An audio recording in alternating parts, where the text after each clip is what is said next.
الرحيم وبه نستعين أما بعد أعوذ بالله من الشيطان الرجيم بسم الله الرحمن الرحيم فأما الزبد فيذهب جفاء وأما ما ينفع الناس فيمكث في الأرض كذلك يضرب الله الأمثال للناس لعلهم يتذكرون وقال رسول الله صلى الله عليه وسلم خير الناس من ينفع الناس. حضرات علماء کرام، معزز سامعین، خواتین حضرات، آج کے اس اجلاس کے تعلق سے جیسا کہ آپ کو معلوم ہے کہ حافظ سکندر صاحب نے 24 مارچ کی دعوت دی ہے اور اب 24 مارچ ختم ہونے میں صرف آدھے گھنٹے باقی ہے. ظاہر بات ہے 25 تک پہنچنا یہ وعدہ خلافی بھی ہوگی اور آپ کے ساتھ شاید ناانصافی بھی ہوگی. اس لیے 24 تاریخ ختم ہوگی، وعدہ ختم ہو جائے گا اور آپ بھی اپنے اطمینان اور سکون سے اپنے گھروں میں سوئیں گے بھی. اور یہ بھی معلوم ہے کہ ابھی عزیز محترم مفتی محمد سلمان صاحب قاسمی دامت برکاتہم نے آپ کو تمام گوشوں کی طرف خصوصی توجہ دلائی ہے. شاید ان کی اس توجہ کے بعد اب مزید کوئی گفتگو کی ضرورت بھی باقی نہیں ہے.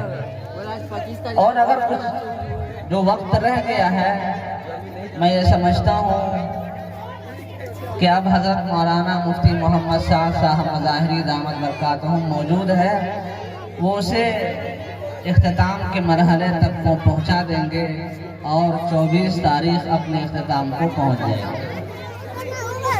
البتہ چونکہ یہ تعلیمی مظاہرہ ہے، اس تعلق سے میں چند باتیں آپ کے سامنے صرف 4-5 منٹوں میں کہنا چاہتا ہوں.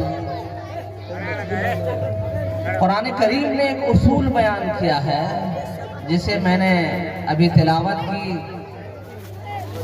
سمندر میں جو جھاگ ہوا کرتا ہے جسے ہم پھین کہتے ہیں، وہ جھاگ ایسا جمع ہوتا ہے جیسا گویا کہ بہت بڑا پہاڑ ہو، لیکن ابھی چند سیکنڈ اور منٹوں کے بعد وہ جھاگ ختم ہو جایا کرتا ہے. لیکن جو نفع بخش ہے، جو انسانیت کو کوئی فائدہ پہنچا سکتی ہے، اس کی جڑیں مضبوط ہو جایا کرتی ہیں، اسے باقی رکھا جاتا ہے. قرآن کریم نے اسی کو کہا فَأَمَّا الزَّبَدُ فَيَذْهَبُ جُفَاءً، کہ سمندر کا وہ جھاگ بہت جلد ختم ہو جایا کرتا ہے، لیکن جو نفع بخش چیزیں ہوتی ہے اسے زمین میں پیوست کر دی جاتی ہے. آپ نفع بخش قوم بنیے، اپنے اندر نافعیت پیدا کیجئے، دوسروں کو بھی نفع پہنچانے کی صلاحیت پیدا کیجئے. حافظ سکندر صاحب نے ایک مکتب کھول کر کے اس گاؤں میں ایک نئی رنگت پیدا کر دی ہے. قابل مبارکباد ہے وہ اور ان کے رفقائے کار جنہوں نے ایک نئی شرح اور نئی شروعات کر رکھی ہے. بچوں میں ایک اچھا نظام بنایا اور تعلیم کے فروغ میں اپنا ایک دیا جلانے کی انہوں نے کوشش کی ہے. البتہ میں کچھ مشورے ضرور دینا چاہوں گا کہ مکتب کو مکتبی رہنے دیا جائے، اس کے نظام کو مستحکم کیا جائے، اس کی افادیت کو اور زیادہ بڑھایا جائے.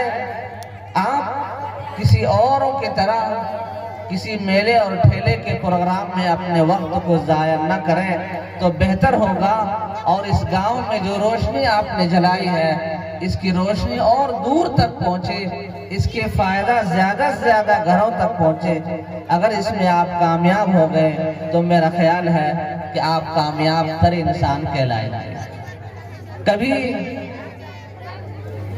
حضرت قاری عبدالصمد صاحب جسے نور اللہ مرقدہ کہتے ہوئے آج کلیجہ منہ کو آتا ہے، ان کی کمی کا احساس بھی ہو رہا ہے اور وہ باوزن اور بھاری بھرکم شخصیت کا ہمارے درمیان چلا جانا یقیناً ہم سب کے لیے افسردہ اور غم کا مقام ہے، لیکن یہ بات بھی طے ہے کہ انہوں نے ایک بنیاد رکھی تھی، انہوں نے اس فیلڈ میں، کول فیلڈ میں، قرت کے میدان میں اپنا ایک مقام پیدا کیا تھا اور سینکڑوں شاگردوں کو انہوں نے جنم دیا۔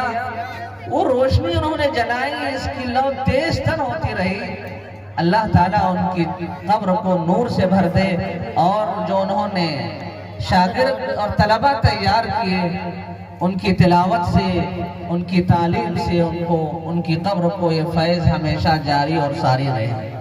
میں حافظ سکندر صاحب سے بھی یہی امید کرتا ہوں کہ انہوں نے جو منظم مکتب کی شکل میں اس گاؤں میں ایک نئی روشنی جلائی ہے، اسے اور بھی مستحکم کیا جائے۔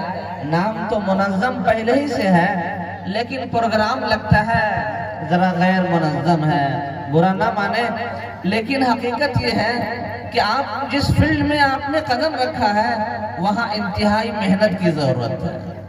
طلبہ میں بنیادی طور پر قرآن کریم کے اصول، اس کے مخارج، تجوید کی رعایت، اور قرآن جس بات کا مطالبہ کرتا ہے، اللہ جس کو پسند کرتا ہے، جس انداز سے تلاوت مطلوب ہے، اگر آپ نے وہ کام کر لیا اور ایمان کی جڑیں ان کے دلوں میں پیوست کر دی تو بہت کامیاب انسان وہی ہوگا۔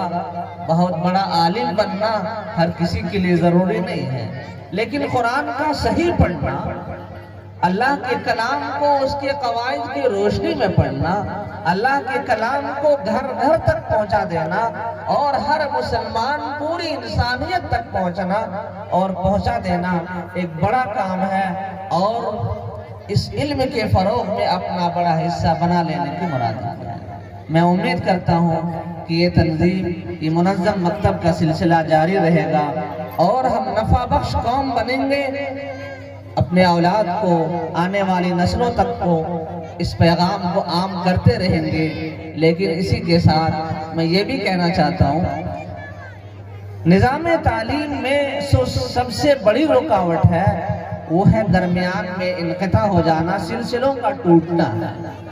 مکتب کی حاضری رپورٹ اگر دیکھی جائے تو ایک استاذ جو محنت کرتا ہے، ایک ایک لفظ پر اس کی توجہ ہوتی ہے، وہ شین کو بچہ شین کیسے پڑھے گا، جیم کو جیم کیسے کہے گا، دال اور واد میں کیسے فرق کرے گا، وہ استاذ اپنی پوری توانائی اور محنت کے ساتھ یہ فرق کرتا ہے اور بچوں میں یہ صلاحیت پیدا کرنے کی کوشش کرتا ہے۔ جب وہ بچہ اس مرحلے میں پہنچتا ہے تو گھر والوں کا تقاضا آج کسی منگنی میں جانے کا ہے، کل کسی شادیات میں جانے ہیں۔ وہ قوم کبھی بھی ترقی نہیں کر سکتی ہے جس قوم کے بچے معمولی پروگرام میں جانے کو ترجیح دیں اور تعلیم کے سلسلے کو چھوڑ دیں۔ یہ بات آپ لکھ لیں اور پتھر کی لکیر سمجھ لیں کہ وہ قوم تعلیمی معیار کو کبھی بلند نہیں کر سکتی ہے جس قوم کے بچوں میں تعلیمی سلسلے میں کوئی تسلسل نہیں ہو اور اس کے لیے قربانیاں نہیں دینا۔ یہ سوچیں گے کہ ہم رشتہ داریاں بھی نبھائیں گے، سارے پروگرام میں ہم شرکت بھی ہماری ہوں گی، اور میرا بچہ باکمال بن کر کے اس ملک میں ایک نام روشن پیدا کرے، دونوں نہیں جمع ہو سکتے ہیں۔ اگر بچے کو اچھی تعلیم دلانا ہے، اسے معیاری تعلیم دلانا ہے، معیاری ایجوکیشن سے اسے جوڑنا ہے، تو آپ کو بھی قربانی دینی پڑے گی۔ مجھے امید ہے کہ ان الفاظ پر آپ دھیان ضرور دیں گے۔ وما علینا